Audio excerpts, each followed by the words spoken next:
So lesson 2.6, we're covering over 2 days. So this is the day 2. This one will be on proportions.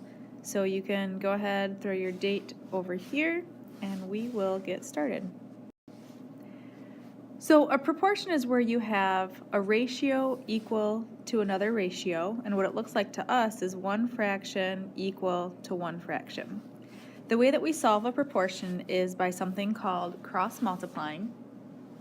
When you cross multiply, you are just multiplying your diagonals. So we're going to multiply this diagonal first. 12 times n is 12n.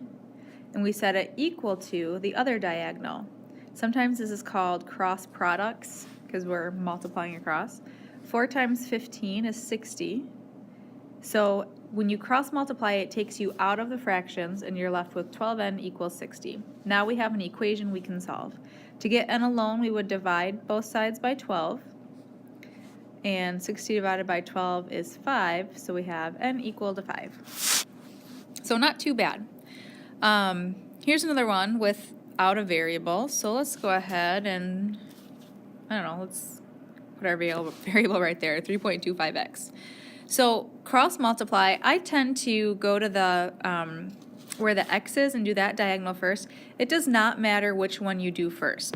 In the end, you would get the same answer. So just to backtrack for a second, here we did the 12n equal to the 60.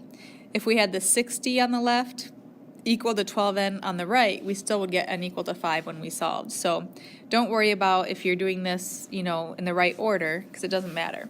So 3.25x times 4.5, we just multiply the 3.25 times the 4.5, and we're going to get 14.625x. We set it equal to the other diagonal. 20 times 100, 20 times 10 is 200. All right, now to solve for x, we go ahead and divide both sides by 14.625. Those cancel, leaving us with x equal to, so this is where you would grab your calculator, and we get some 13 point, and then the number just continues on your calculator. So we'll round to the nearest tenth. We have 13 point, I'll write a few of them down, 6, 7, 5, 2, and it just continues. So we can talk about rounding for a second. If we're rounding to the nearest tenth, that means that here's our 10th position right here. That's our cutoff. So I'm going to go ahead, sometimes I show this by showing a line. I need 13 point, and now after the line is a 7. Is this 7 going to round the 6 up or keep it the same? And if this number after the line is 5 or bigger, it's going to round the number before it up. So when we round that, x is equal to a 13.7.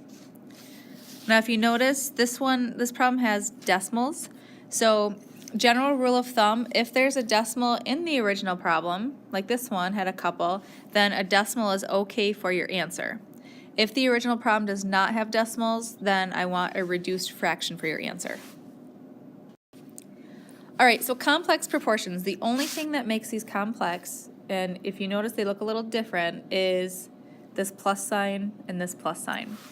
When we solve this, you'll see what happens. We still cross multiply. So I'm going to do 2 times that x plus 8. Anytime you have a plus or minus, you have to bring in parentheses. So it's 2 times, so 2 parentheses, x plus 8. That's how we show 2 times that whole thing over here. Then we cross multiply the other one, 12 times 7. We set it equal to 12 times 7, which is 84. And now we have our equation to solve. So you can tell the complex ones by sight because they have a plus or minus.